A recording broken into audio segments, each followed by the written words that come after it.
For this next problem, we're going to solve a system of linear equations using matrices. Here we have our system, 6x plus 3y equals 12, and 2x minus y equals negative 2. We're going to begin by writing the augmented matrix for this system. Remember, the augmented matrix consists of the coefficients of the variables augmented with the constant on the right side. So we're going to write 6, 3, and our vertical line that represents our equal signs, 12. Then we have 2, negative 1, negative 2. Now our goal is we want to get 1 on this diagonal here, so 1 there and a 1 here, and a 0 in the lower triangle area. So we're going to first start by letting row 1, our new row 1, equal 1/6 times our current row 1. That'll get us a 1 up here.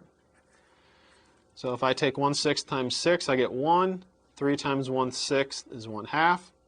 And 12 times 1/6 is 2. I haven't changed my second row, so I'm just going to rewrite that. Now that I have a 1 in the 1, 1 entry here on the diagonal, I'd like to get a 0 underneath it. To do that, I'll let my new row 2 equal negative 2 times row 1 plus row 2. I'm not changing my first row, so I get 1, 1/2, and positive 2. Now to get my second row, I need to perform this operation. Negative 2 times 1 is negative 2, plus 2 is 0.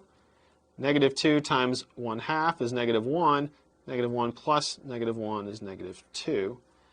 Negative 2 times 2 is negative 4, plus negative 2 is negative 6. The last thing I'd like to do is get a 1 on the diagonal in the 2, 2 entry, so right here.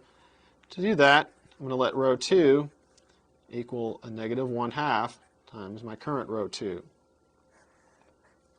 I'm not changing my first row, so I'll rewrite that. 1, 1/2, 2.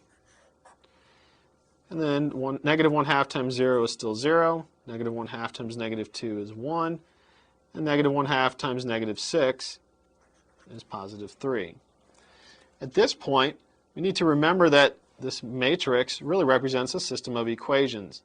So we have the corresponding system of equations, x plus 1/2 y equals 2. That's our first row. And then the second equation is that y is equal to 3. Notice that we now know what y is equal to. This last row tells us y equals 3. Since we know y is equal to 3, we can substitute that back into this equation to find x. X plus 1/2 times 3 equals 2. So x plus 3/2 equals 2. We're going to subtract 3/2 from both sides. We'll get that x is equal to 1/2. Since x is equal to 1/2 and y equals 3, our ordered pair solution is 1/2, 3. And you should check into the original system to make sure that this is a solution. We can check that pretty quick here. 6 times 1/2 is 3. 3 times 3 is 9. 3 plus 9 is 12, so that checks. 2 times 1/2 is 1. 1 minus 3 is negative 2, so that checks.